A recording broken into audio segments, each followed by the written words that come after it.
Ahora Ya, pues viene otro sigamos. tema súper interesante que en realidad es bastante ambicioso, es de imagenología en urgencia, así que el doctor ahí va a tratar de compilar un poco todo lo que eh, implica esto. Gracias. Bien.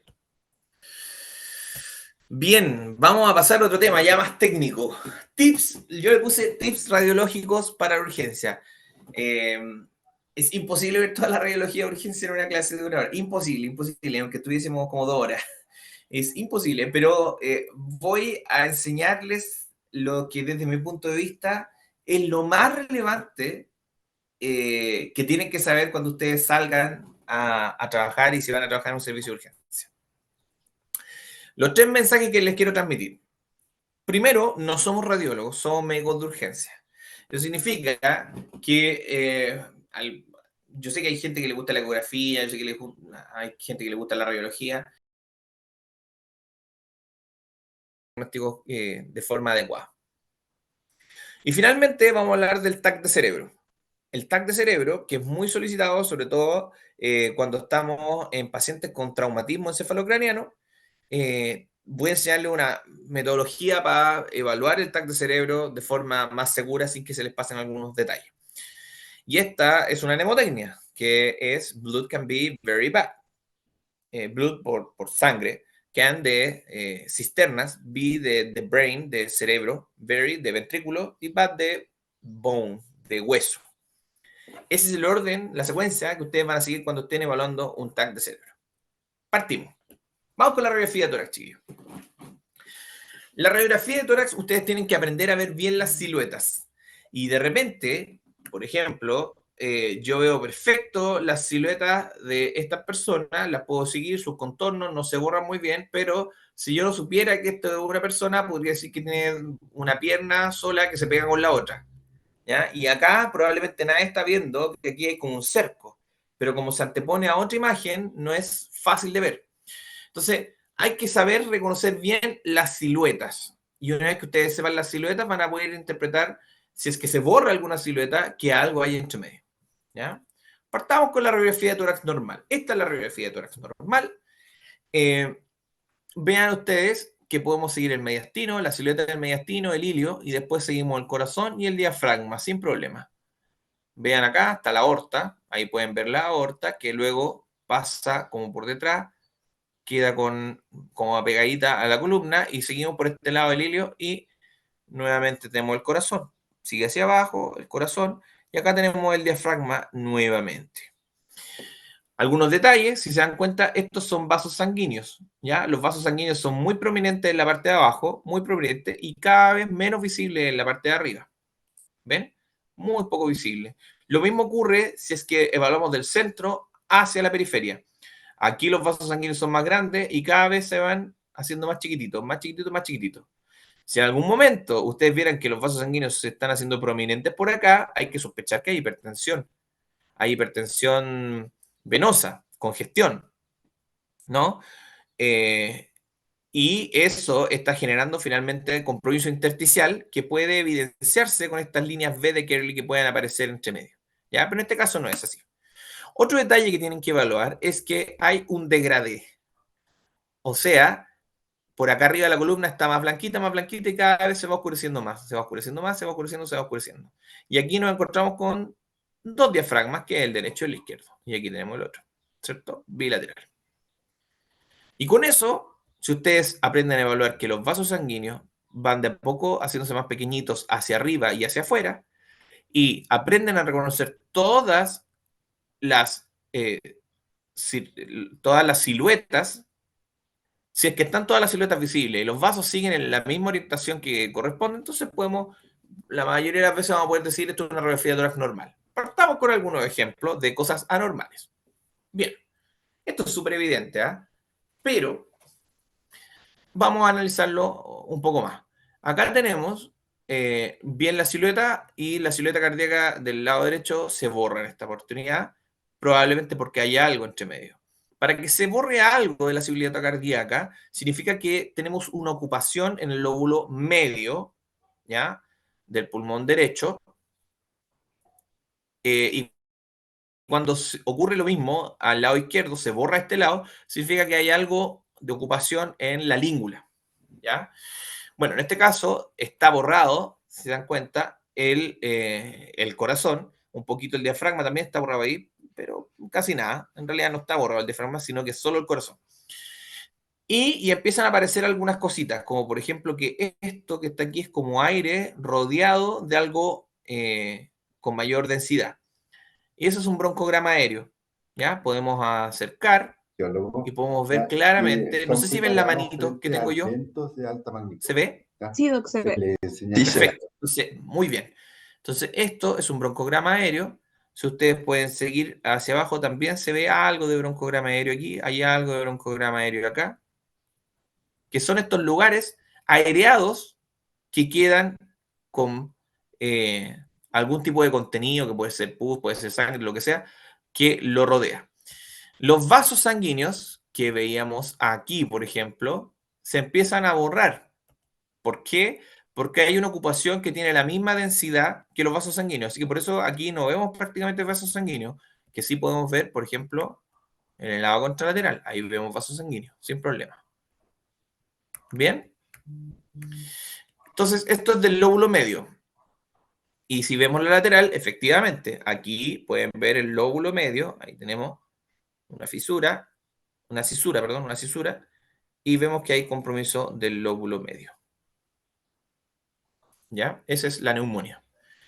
Bien, entonces solamente eso lo logramos viendo, siguiendo las densidades y viendo que se borraron los vasos sanguíneos y además apareció un nuevo signo que no habíamos conversado, que es el broncograma aéreo, que es aire rodeado por algo de contenido.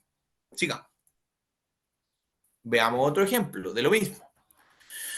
Vamos a acercarnos y vemos que el contorno por el lado izquierdo en algún momento se borra y ya no podemos ver bien el corazón. Y esto nos habla de que hay algo a nivel de la língula. Vemos que en la parte posterior se ve perfecto el contorno del diafragma. Vamos al lado derecho que también se ve bien. Acá se borra un poco esto, pero ojo, porque esto es un detalle. Es un detalle que tienen que fijarse ustedes, que es una paciente con un pectum excavatum. ¿Por qué? Porque las costillas van muy hacia abajo y si va en la lateral, el esternón está aquí. Fíjense el esternón, perdón, voy hacia atrás. Perdón. Aquí. Fíjense, el esternón está acá. Esto es típico allá con un pectum excavatum y sería el único, no el único, pero el principal motivo por lo cual puede verse medio borrado el corazón derecho. Pero lo que está ocurriendo al lado izquierdo es claramente una neumonía que si la vemos está acá, que compromete el lóbulo, más bien la língula, lóbulo superior, la língula. ¿Ya? ¿Por qué? Porque borra el contorno cardíaco. Vamos con otro ejemplo. ¿Qué está ocurriendo acá? Vemos que se ve bien el contorno cardíaco, se ve bien el receso costrofénico. Por acá todo se ve bien, receso costrofénico, pero acá, si se dan cuenta, el diafragma no llega hasta acá. Aquí está borrado el diafragma. Fíjense en las radiografías anteriores, el diafragma llega prácticamente hasta la columna y se pueden ver algunos vasos sanguíneos. ¿Se dan cuenta? Vasos sanguíneos retrocardíacos, que es lo normal que vemos en las radiografías de tórax en las partes posteriores. Pero en este caso, los vasos sanguíneos se perdieron. Se ve todo blanco y además se perdió el diafragma. Entonces nos vamos a la lateral y vemos lo que conversamos del degradé. Viene más blanco, debería cada vez verse más oscura la columna hasta que de repente, ups, aquí hay algo. Se ve más blanco y esto es una neumonía retrocardíaca, ¿sí? Que compromete el lóbulo inferior. Bien, espero que hayan aprendido a ver la neumonía retrocardíaca, que todo el mundo hablaba de neumonía retrocardíaca, sobre todo en pediatría, y yo cuando estudiaba, cuando egresé, nunca supe ver una neumonía retrocardíaca. Bueno, acá les doy la clave. Se borra el diafragma, que no se ve, y por eso les pongo la imagen normal, para que se den cuenta, esto es lo normal. Ven, el diafragma llega hasta ahí, se ven los vasos perfectamente retrocardíacos, los vasos del pulmón. Pero acá se borraron los vasos y no se ve el diafragma. Y si vemos la lateral, se pierde el degradé de la columna. Es una neumonía del lóbulo inferior izquierdo. Perfecto, ¿cómo vamos hasta el momento? Bien, bien. Sigamos. Bien, vamos a otra situación. Bien acá, vemos bien el contorno. Perfecto, vemos el contorno. Vemos el diafragma, el resorte costofrénico, los vasitos. Vemos que hay cada vez más vasitos. Es más, los vasitos que estaban bien acá los vasitos también están como bien marcados. Y si se dan cuenta, acá, este es el diafragma que debiese llegar hacia abajo, hace una curva hacia arriba. ¿Ya? Esta es la mentada curva de Damasón, que es un derrame pleural. Y si se van a la parte de atrás, el derrame está por atrás, ¿no? Porque esta es la parte anterior del diafragma, pero si se van por atrás, fíjense, ahí se forma la línea del degradé, del derrame. ¿Ya? Ese es el derrame pleural. Y entonces nos vamos a la lateral y efectivamente, por posterior se ve claramente el derrame. Veníamos con un degradé, el degradé se pierde acá. El diafragma que viene para acá debiese bajar como por aquí, pero se pierde un poco porque hay contenido de ocupación a nivel pleural. ¿Ya? Y ese es el degradé, perdón, esa es la curva que se ve típicamente en un paciente sentado para el derrame pleural. Y además podemos agregar que hay un poquito de congestión también. Bien, sigamos. Nuevamente, ¿se ven bien los contornos? Sí. ¿Se ve bien el diafragma? Sí. ¿Se ve bien el diafragma acá? Sí. ¿Se ven los vasos sanguíneos por aquí? Perfecto, se ven los vasos sanguíneos. Y acá, uy, se perdieron los vasos sanguíneos. Una vez ocurrió, y ocurrió más de una vez, que un médico vio la rápida una radiografía, uy, ¿qué le está pasando al lado izquierdo? Porque está muy blanco respecto al lado derecho. Ya, y eso es lo que tiende a ocurrir, porque un neumotórax te deja tan negro el lado contralateral que el lado izquierdo parece como que tuviese alguna ocupación. Así que hay que ser cuidadosos con eso. Y nuevamente, vean los contornos, vean los vasos. ¿Tienen los vasos sanguíneos aquí? Sí. Y acá no se ve ni uno. Y además podemos incluso seguir el contorno del pulmón, ¿no? Este es un paciente que tiene un neumotórax, ¿sí? Eso es aire. Sigamos. Eso era evidente el neumotórax. Y en este caso, ¿qué ocurrió? Bien, vamos a verlo con calma.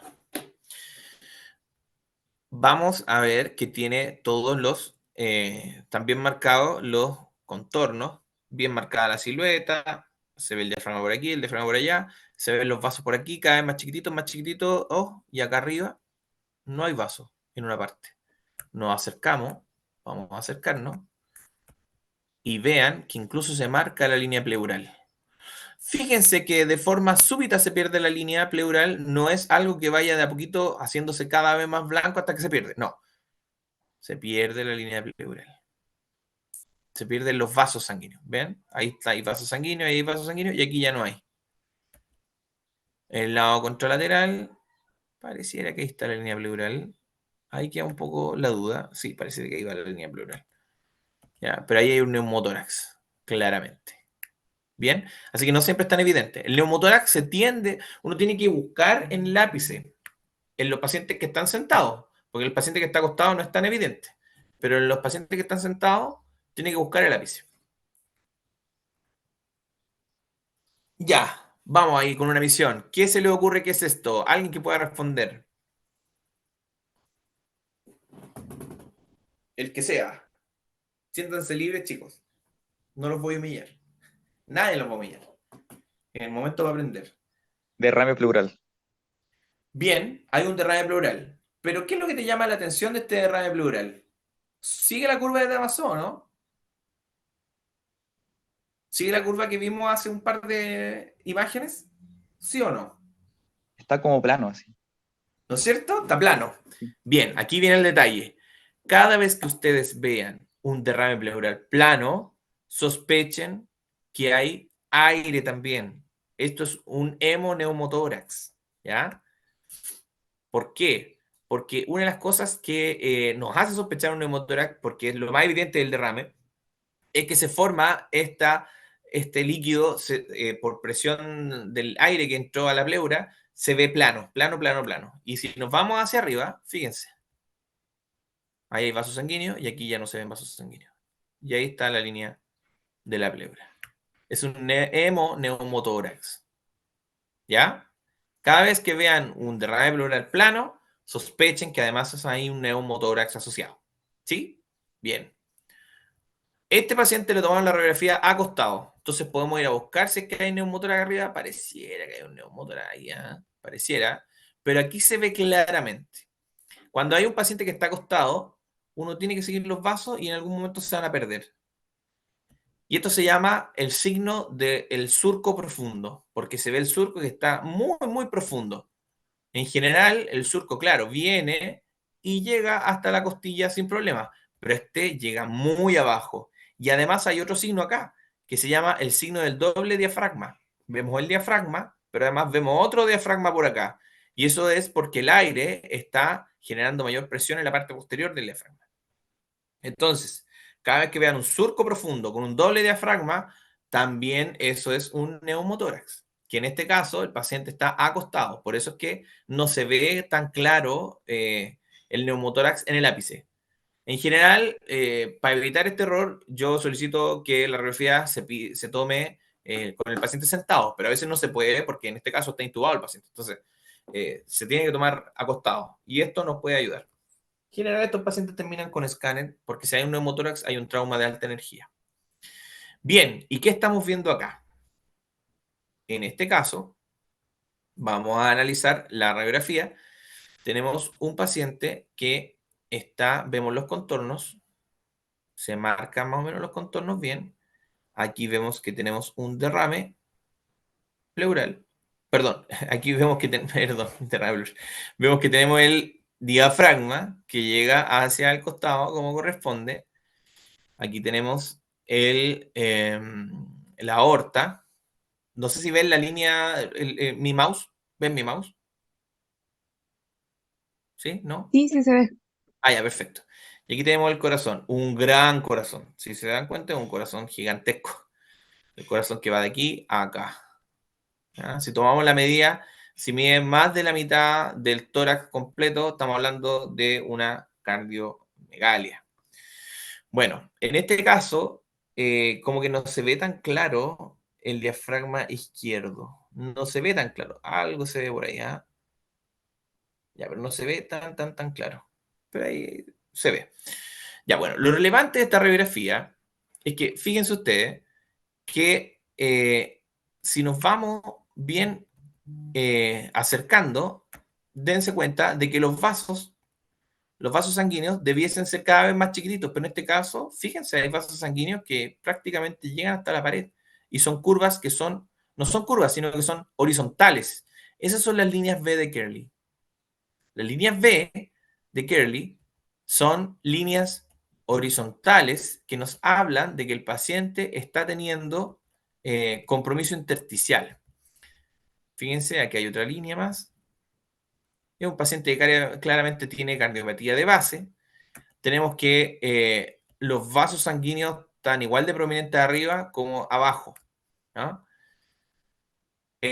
¿Cómo se ve el pulmón en un paciente con un edema pulmonar? Se ve como pidiendo ayuda, así hablan muchos expertos, como pidiendo ayuda, con las manos arriba, ¿ah? Porque los vasos se hacen más prominentes hacia arriba, cuando no deberían casi verse, se ven arriba y además empiezan a aparecer estas líneas horizontales de Kerley.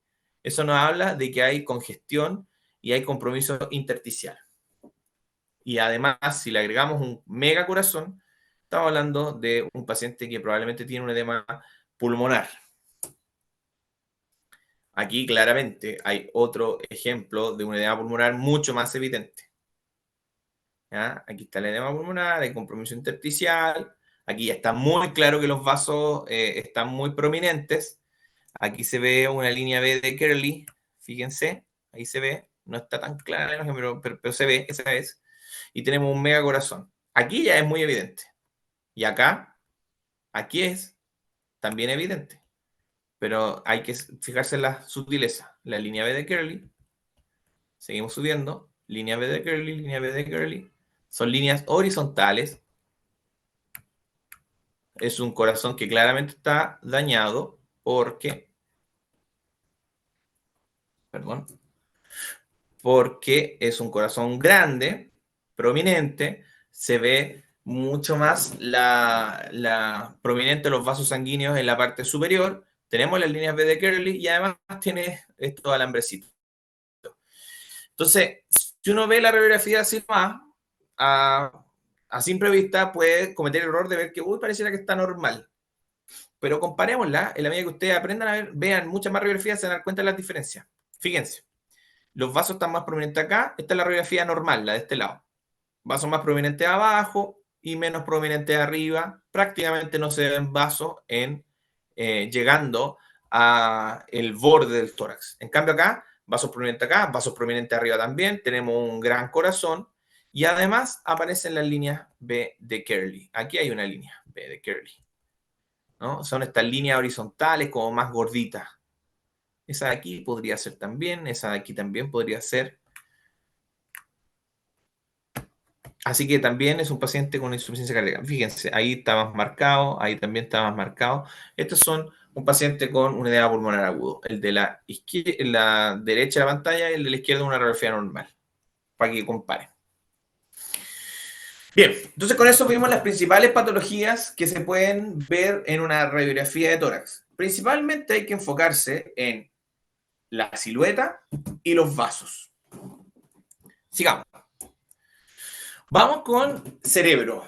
Y aquí viene el blood can be very bad. ¿Y qué es lo que tenemos que ir viendo en cerebro? Tenemos que buscar sangre, cisternas, tenemos que ver las cisternas, tenemos que ver el cerebro, que es el parénquima cerebral, y tenemos que ser capaces de ver los ventrículos cómo están, si son simétricos o no, si hay ocupación de sangre ahí también, y el hueso. Entonces partamos con el cerebro. Este es un cerebro normal y antes de que veamos las imágenes, recuerden que tenemos algunos scores que nos permiten ayudarnos a tomar las decisiones, ¿ya? El Canadian City Health Rule, que es un score que nos permite evaluar si el paciente requiere o no una tomografía de cerebro después de un traumatismo. En el caso de pediatría tenemos PECARN. PECARN también nos permite tomar decisiones para si le tomamos o no una tomografía a un paciente pediátrico que tuvo un traumatismo. Recuerden que las radiografías de cerebro no sirven para nada, así que no debiésemos seguir tomando radiografías de cerebro. Basta con que hagamos PECARN y si PECARN es de bajo riesgo, no hay que tomar escáner. Y el paciente se va de alta con analgesia. O a veces se puede mantener en observación. Depende del puntaje de PECARN. Si ustedes se meten a Medcal, ahí mismo les dice qué es lo que hay que hacer. Así que el primer mensaje es que utilicen estas reglas como para ayudarse en la toma de decisiones. La radiografía no sirve. La radiografía de cráneo no sirve. Tienen que si van a tomar la decisión de tomar una imagen, entonces tiene que ser un escáner. ¿Ya? Bien. Veamos un escáner normal. Y espero que funcione esto. No sé si funcionará si yo... Con esa me voy a salir de la cosa, de la presentación. Espero que funcione por el bien de la presentación. Ahí le vamos avisando. Ya. ¿Se ve lo que acaba de abrir? No. No. Ya, Creo entonces que tiene que dejar de compartir y volver a compartir porque voy a compartir, estamos... pero compartir pantalla entera. Listo. Claro. Toda la pantalla. Ahí está, compartir.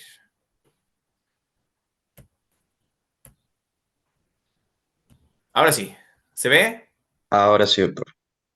Perfecto, bien. Esto es un escáner normal, chiquillos. Vean, es un paciente joven. Bien, lo que nos vamos a enfocar nosotros.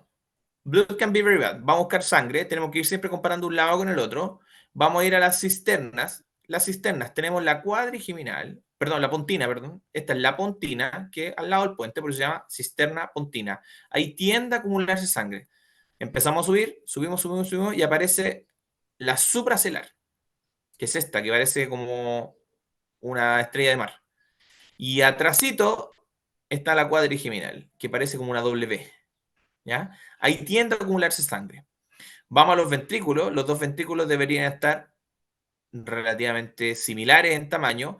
Y un hallazgo que es a nivel temporal, vemos la punta de los cuernos de los ventrículos. ¿Ven? Ahí se ven. Y eso nos habla de que probablemente no hay hipertensión endocraniana porque se ven claramente los ventrículos abajo. ¿Ya? Otra cosa es que los surcos se ven hasta el hueso, ¿ya? Se ve que llegan hasta topar el hueso. De repente, cuando no llegan hasta topar el hueso, es porque algo puede haber entre medio. ¿Bien? Acá lo mismo. Acá lo mismo. Perfecto. Es un escáner normal. Siempre hay que verlo por el otro lado. Ningún problema. A veces pueden haber calcificaciones, como por aquí. La calcificación de la...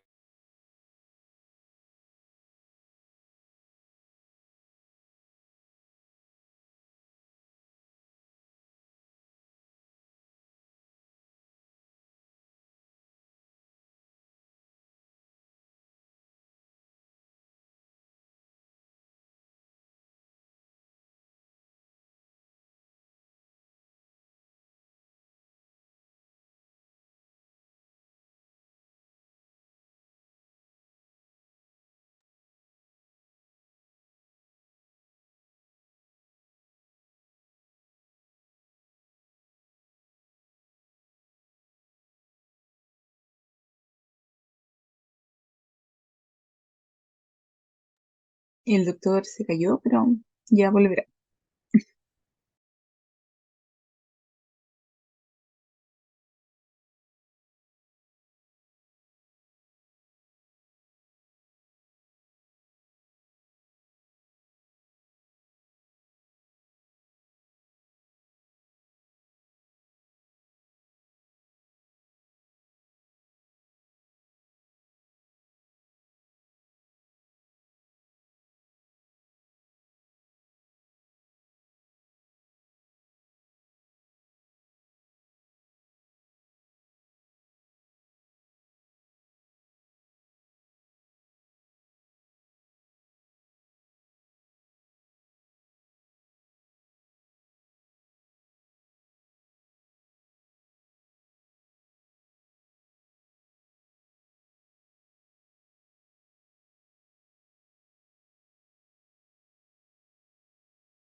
¿Me escuchan?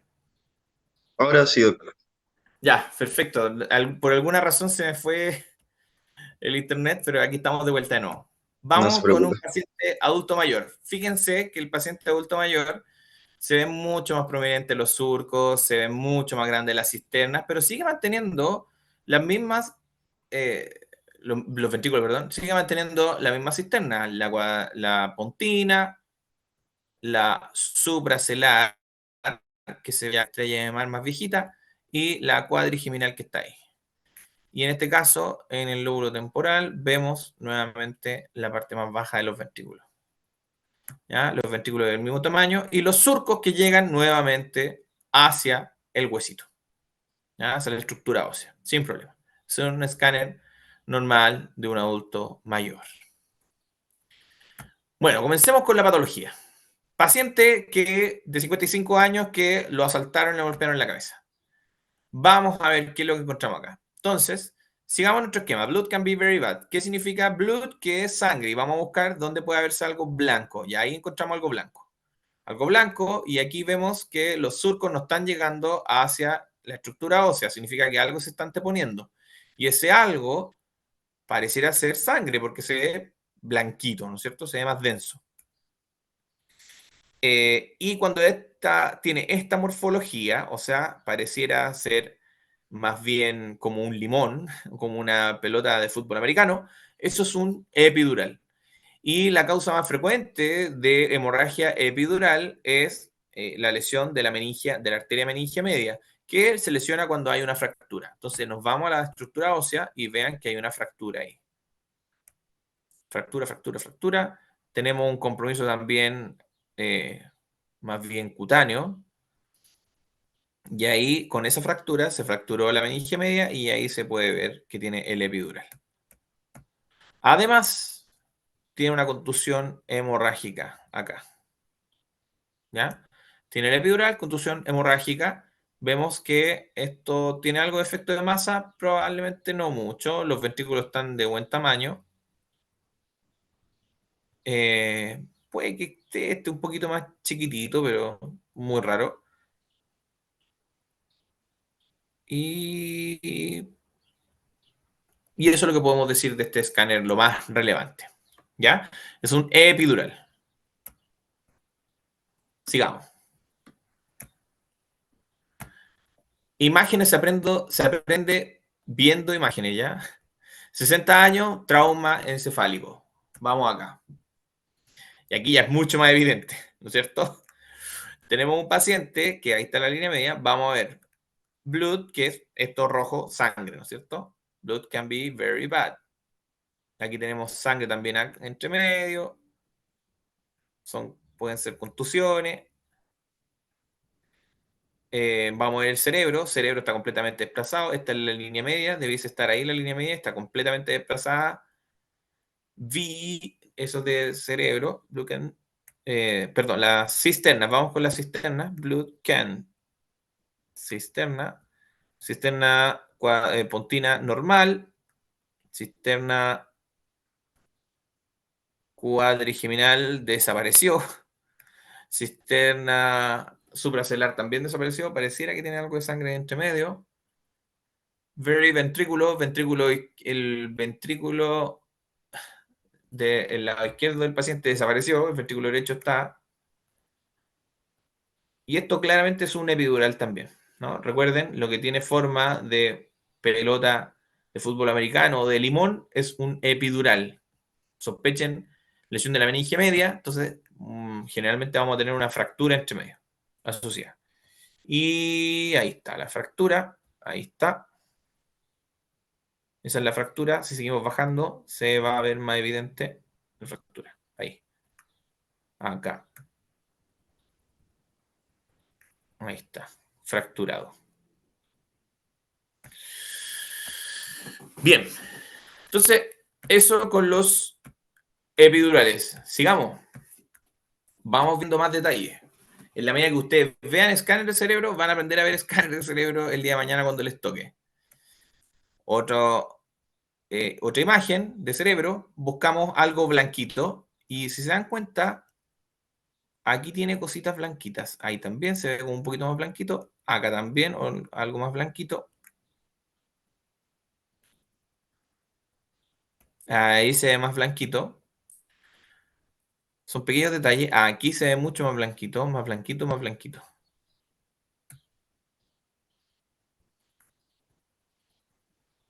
Vamos a la cisterna. Cisterna no está ocupada. A ver. No está ocupada. La cisterna pontina, la cisterna supracelular, cisterna cuadrigeminal, cerebro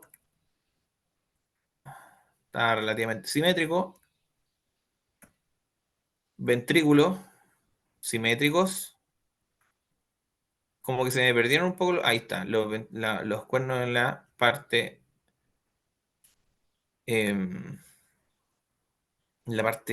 más baja a nivel de los lóbulos temporales, se ven. Vean que además aquí hay algunos como contusiones. Siempre cuando ustedes vayan a buscar contusiones tienen que ir a buscar en las prominencias óseas, porque esa es la parte donde choca el cerebro. Y ahí es donde se forman estas contusiones que son finalmente como moretones, pero en el cerebro, ¿no? Ahí tenemos varios hallazgos de contusiones cerebrales, además de hemorragia subaracnoidea. Que esto, ¿por qué? Porque se mete entre medio de los surcos. Y veamos el huesito, si que se ve algún tipo de fractura. Y aquí hay una fractura a nivel occipital. Fíjense. Y ahí analizamos todos los contenidos de nuestro sistema de organización, que el Blood can be very bad. Este es un traumatismo claramente de alta energía. Bien, sigamos. Bien, ¿quién de ustedes me dice si esto es una caída en un paciente de 30 años? ¿Qué me dicen? ¿Esto es un epidural o un subdural? ¿Cultural? Específicamente. Dura ¿Y por qué me dicen que es un subdural? por la forma. Bien, la forma de plátano es de un subdural o de media luna. ¿ya? Y esto es efectivamente un subdural. Vemos que el ventrículo, primero encontramos la sangre, ¿no es cierto? Blood, tenemos sangre. Tenemos sangre también en el cuarto ventrículo, si se dan cuenta, acá, cuarto ventrículo con sangre. Tenemos una contusión, nuevamente, siempre cerca de las prominencias, o sea, hay que buscar contusiones. Y aquí hay una contusión en el lóbulo temporal. Vamos más arriba. Bueno, evidentemente hay un subdural acá. Cerebro está más o menos asimétrico, está todo cargado hacia un lado, está herniado este cerebro. Ventrículos, ventrículo izquierdo prácticamente aplastado por todo este contenido cerebral y hemático, ventrículo derecho más prominente. Y vamos a ver la estructura ósea, que es lo que nos encontramos acá. No se ve una clara fractura. No se ve una clara fractura. Bien, y ahí seguimos todo el orden del el blood can be very bad. Sigamos. Vamos con esto. 65 años, conductor de un accidente de tránsito que tiene un choque. Entonces, lo primero que nos llama la atención es esto, este sangrado que se ve acá. ¿Ya? Entonces, blood, encontramos algo positivo, que es la sangre. Sin embargo, esto está justo en los núcleos de la base. Cuando encontramos este tipo de hemorragia en los núcleos de la base, tenemos que sospechar una hemorragia intraparenquimatosa de causa hipertensiva. Entonces, este paciente, ¿qué es lo que probablemente le ocurrió? Tuvo una hemorragia intraparenquimatosa espontánea, hipertensiva, y posteriormente chocó. Y aquí lo que vemos es finalmente lo secundario al traumatismo por el choque, que esto es una contusión frontal. En general, en las prominencias, la parte frontal es donde tenemos que encontrar, o la parte lateral, encontrar las contusiones hemorrágicas. Aquí hay otra contusión hemorrágica. Y en este caso, en los lóbulos temporales pareciera que no hay contusión hemorrágica. Vamos con la cisterna pontina, no se ve nada. La supracelular tampoco. La cuadrigeminal nada. Vamos con los ventrículos. Los ventrículos, este está un poco más chiquitito, probablemente hay algo de compresión de esta hemorragia intraparenquimatosa hacia el lado izquierdo, a pesar de que está en la línea media, pero este ventrículo está más chiquitito. Y tiene edema perihemorrágico, ¿no? Se ve como más oscuro, perihemorrágico. Y en este caso no tenemos la parte ósea. Perfecto. Bien, así que para que vean que no todo lo que si es sangre necesariamente es traumático. Ahora, un paciente que tiene muy poco, esto no sé si lo han escuchado antes, pero no, tiene muy poco allá con el escáner para el compromiso de conciencia que tiene. Entonces, probablemente la causa de su compromiso de conciencia no es neurológica. Un Glasgow 3, 30 años, paciente que en un vehículo motorizado tiene una colisión. Veamos el escáner. Ya, lo primero que nos llama la atención es que tiene un buen compromiso subcutáneo y aquí aparece un epidural, pequeñito. ¿Ya? Y sigamos viendo, acá esto puede ser un subdural. O también pareciera que es el epidural. A ver, sigamos hacia arriba. No, es el mismo epidural. Epidural. ¿Ya? Sigamos, hay contusiones hemorrágicas, como hemorragia en astilla, pequeñitas. Si seguimos subiendo, ahí también se ven unas chiquititas, otras chiquititas. Y el paciente está en Glasgow 3.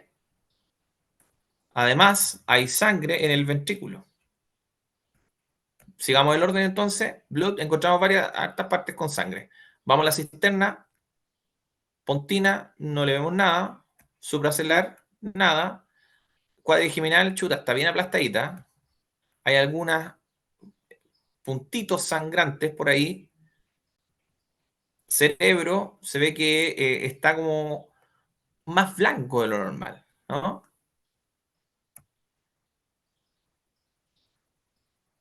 Y vamos a la parte ósea, tenemos una fractura acá. Fractura, fractura, fractura, fractura.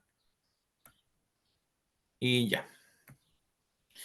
Bueno, tiene varios hallazgos. Cada vez que ustedes vean estas lesiones puntiformes, sobre todo a nivel frontal, tienen que sospechar de que este paciente probablemente tiene una lesión axonal difusa, y esto estamos hablando de dentro de las lesiones más graves que puede tener una persona a nivel cerebral, ¿ya?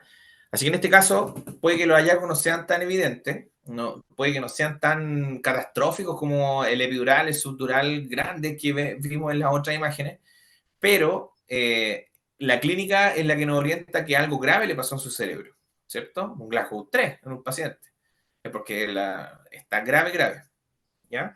Y cuando vean que los hallazgos en el escáner son desproporcionados como para el compromiso de conciencia, tienen que sospechar una lesión axonal difusa, y tenemos algunos hallazgos que nos apoyan eso, que son estas como pequeños puntos hemorrágicos, sobre todo a nivel frontal.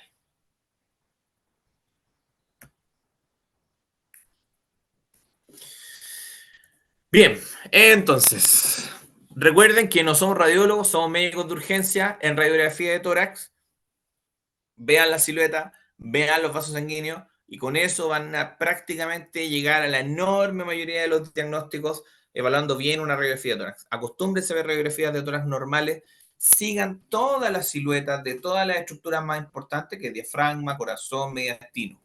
Sigan los vasos que son más prominentes abajo y hacia el centro, menos prominentes hacia la periferia, y claramente casi no visibles, muy poco visibles en el ápice. Y en el TAC de cerebro, sigan el orden, busquen la sangre, busquen cómo están las cisternas, pontina, supracelular, cuadrigeminal, vean cómo está el cerebro, si es simétrico un lado con el otro, vayan a los ventrículos y finalmente vean la estructura ósea. Un par de palabras del trauma en la embarazada, solo 2 palabras. El problema de la radiación en la paciente embarazada. Bueno, para que sepan, si tiene menos de 50 mGi, mGi es una medida como de daño que podemos generar en el paciente, en el feto, por someterlo a radiación. Si tiene menos de 50 mGi, no hay pedo en ningún momento. O sea, no pasa nada. Ustedes, si es que le van a someter a algún estudio que tiene menos de 50 mGi, tranquilamente sometan al estudio de la embarazada, que no se ha mostrado ningún tipo de riesgo. Si tiene menos de 100 mGi, no hay pedo sobre las 17 semanas, ¿ya? En general, sobre las 17, entonces, menos de 100, no pasa nada. Ahora, el único donde podría quizás, pero muy leve, generar algún aumento de riesgo, podría ser cuando tenemos entre 50 y 100 mGi, entre las 5 y las 17 semanas. Esta es una tabla que resume los mGi que tienen los estudios. El estudio de columna cervical tiene menos de 0,0001. La extremidad es 0,001. Abdomen, 1. Lumbar, 1. Radiografía de tórax, 0,002. O sea, cuando le ponen mucho color con que no podemos pasar a tomar la radiografía de la embarazada porque está embarazada. No pasa nada. Tomen la radiografía sin problema. Si le tienen que hacer, fíjense, el que tiene más mGi es el angiotac de aorta, que tiene 34, y aún así sigue estando muy por debajo del el daño, que en general es menos de 100 sobre las 17 semanas, y menos en las 17 semanas, menos de 50, no hay problema. Así que un par de palabras solamente para eso. No tengan miedo de escanear a la embarazada, sobre todo en trauma. Si necesita un escáner, se escanea. Contraste, 2 palabras con el contraste, 3 palabras, no hay pedo. Métanle contraste a la embarazada, al paciente con enfermedad renal, no hay problema, ¿ya? Estamos hablando del contraste específicamente para tomar decisiones con escáner. Antiguamente se creía que el contraste podía generar daño renal. Cada vez tenemos más evidencia que dice que no es cierto esto. Y esa es la razón principal por la cual ningún tratamiento para evitar el daño renal que posiblemente podría existir por contraste, ha servido. ¿Por qué? Porque el daño renal por contraste no existe, ¿ya? ¿Cuál es el problema? Que en general se le toman escáner con contraste a los pacientes más graves, y los pacientes más graves perfunden el riñón, y luego hicieron la asociación espuria, que como se le tomó escáner con contraste, el paciente tuvo falla renal, pero en realidad no. Es por la enfermedad grave que tuvo la falla renal, y como tiene una enfermedad grave, generalmente se tiende a tomar más imágenes contrastadas. Y eso es lo que les podría transmitir de tips relevantes de dos aspectos que desde mi punto de vista son los más relevantes a evaluar en las imágenes en el servicio de urgencia. Uno, la radiografía de tórax, y otro, el escáner de cerebro. Cuándo pedirlo, ahí pueden ayudarse en los scores de riesgo y algunos conceptos que deberían incorporar, que la embarazada se puede escanear y que el contraste no genera falla renal. Eso. ¿Dudas? Gracias, doctor, por ambas charlas, excelentes, la verdad, y despiertan harto la curiosidad por la especialidad también. Ay, qué bueno. No sé si alguien tiene alguna duda, de todas formas las pueden mandar al Instagram, nosotros se las hacemos llegar al doctor. Bueno, igual agradecerle que fueron súper docentes las dos charlas. En realidad nos quedó mucho más claro que en algunas clases que habíamos tenido. Así que de verdad, gracias por su disposición, Doc. Qué bueno. Pero un viernes a las 8 de la tarde haciéndonos 2 horas de clase, valora un montón, de verdad. Sí, No hay problema, gracias a ustedes por considerarme y yo encantado de poder ayudar en lo que necesiten. Si tienen alguna duda, me escriben un correo, lo que sea. Y aquí estamos disponibles. Muchas muchas gracias a ustedes gracias, por la Doc. buena onda, por la disposición y por estar un día viernes en la tarde queriendo aprender medicina para mejorar nuestra atención a nuestros pacientes el día de mañana. Bien, muchas ¿Qué gracias. pasó? Que Que les tengan vaya buen bien. fin de, nos vemos el próximo año. Nos vemos. Chao, gracias. Cuídense mucho. Chao, Que chao. esté bien. Chao.